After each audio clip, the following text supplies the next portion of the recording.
আবহাওয়া পরিস্থিতি নিয়ে আরো জানাতে আগারগাঁওয়ের আবহাওয়া অধিদপ্তর থেকে যোগ দিচ্ছেন আমাদের সহকর্মী শাহরিয়ার অনির্বাণ। অনির্বাণ, রাজধানীতে আজকে শীত পরিস্থিতি কেমন দেখছেন? কত ডিগ্রি তাপমাত্রা রয়েছে? আর বলা হচ্ছে যে এই মাসেই তীব্র এবং মাঝারি কয়েকটি শৈত্যপ্রবাহ বয়ে যেতে পারে, সে বিষয়ে একটু জানাবেন।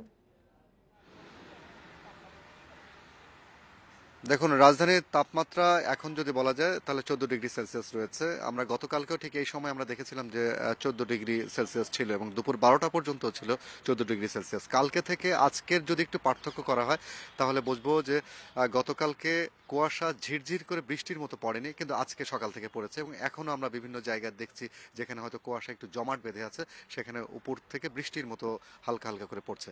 আবহাওয়া অফিসের এখনকার দেওয়া তথ্য অনুযায়ী আমরা যেটা জানতে পেরেছি, ঢাকায় রাজধানীতে আজকে ভোর 6টা পর্যন্ত 13.6 ডিগ্রি সেলসিয়াস তাপমাত্রা ছিল, যেটা এই মৌসুমের এখন পর্যন্ত সর্বনিম্ন ঢাকায়।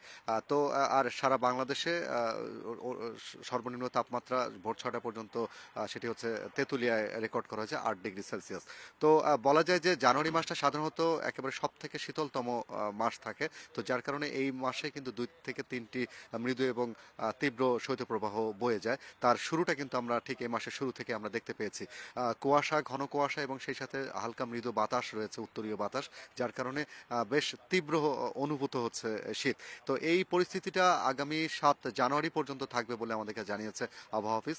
তো এখন পর্যন্ত যদি উত্তরবঙ্গ বা উত্তরের যে দুটি বড় বিভাগ রয়েছে রংপুর এবং রাজশাহী, এই দুটো বিভাগের মধ্যে শুধুমাত্র রংপুর বিভাগেই মৃদু শৈত্যপ্রবাহ একটি বয়ে চলেছে এবং যেটি হয়তো বিস্তার আর কয়েকদিন পরে ঘটতে পারে, তবে সেটি যে খুব সারা দেশব্যাপী একটা প্রকট আকারে ধারণ করবে আগামী 7 দিনের মধ্যে এরকম কিছু বলেনি। আবহাওয়া অফিস থেকে বলেছে যে আগামী 7 তারিখ পর্যন্ত হয়তো দিন এবং রাতের তাপমাত্রা মৃদু বাড়তে পারে, তবে কুয়াশা থাকবে এবং শীতের যে আমেজটি সে আমেজটি থাকবে।